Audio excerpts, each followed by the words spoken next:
E o que que acontece? Normalmente, né, tudo que a gente fala na área de saúde nunca é 100%, sempre tem algumas exceções, sempre tem casos que não são muito bem explicados, mas, via de regra, esse insulino dependente, ele vai apresentar esses sintomas logo na infância. Então, a pessoa já nasce com um problema de produção de insulina por parte do pâncreas.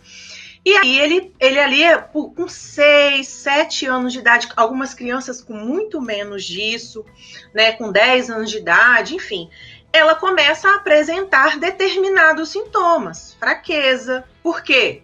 Tá cheio de açúcar no sangue, mas o açúcar não entra para a célula. Então, não adianta nada, a pessoa fica fraca, não tem energia, né? Não tem o combustível. Então, a pessoa apresenta fraqueza, tonteira, porque não tem o açúcar como combustível.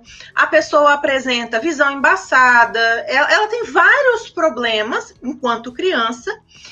E veja, gente, é até difícil detectar, porque às vezes a criança correu o dia inteiro, brincou um dia inteiro, aí a mãe e o pai acham que é por causa daquilo, ou tá com tonteira, tá com dor de cabeça, a mãe e o pai pensam 1001 coisas, menos no diabetes, né?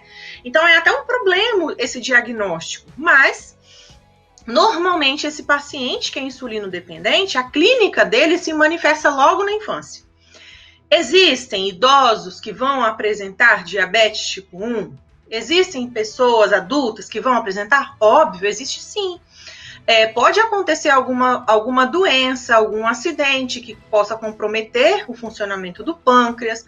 Podem acontecer várias situações que o pâncreas para de produzir e a pessoa passa a depender de tomar insulina de fora, né? Que não é do corpo dela.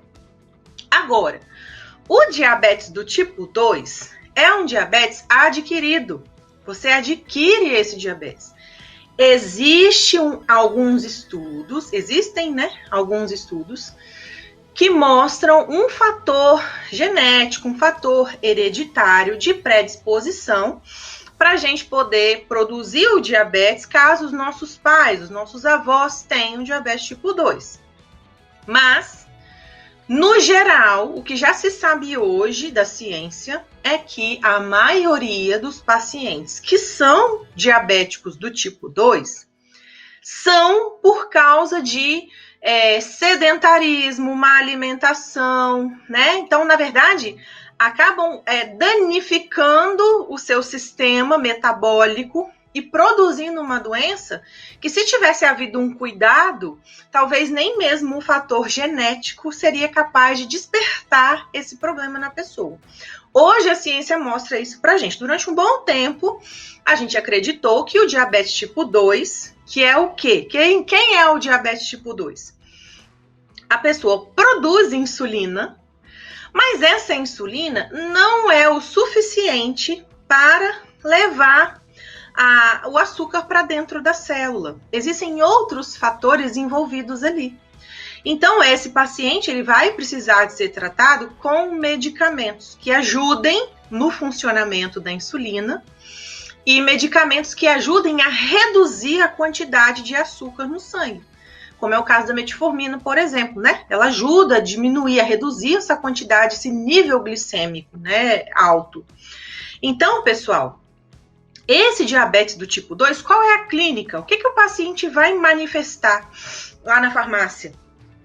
Ele não sabe que ele é diabético, né? Então, o que ele vai manifestar? Ele está tendo muita sede.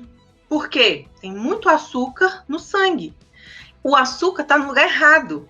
Então, ele vai sentir muita sede porque o corpo, de forma inteligente, vai entender que tem que diluir aquilo ali, né? Então, ele vai sentir muita sede. É igual quando você come muito doce, dá sede depois, entende? Porque o seu corpo entende de uma forma inteligente que ele vai ter que diluir aquilo ali. Daí, então, você tem o excesso de açúcar, né? Aí dá muita sede, toma muita água, faz muito xixi, a pessoa começa a emagrecer, mesmo comendo.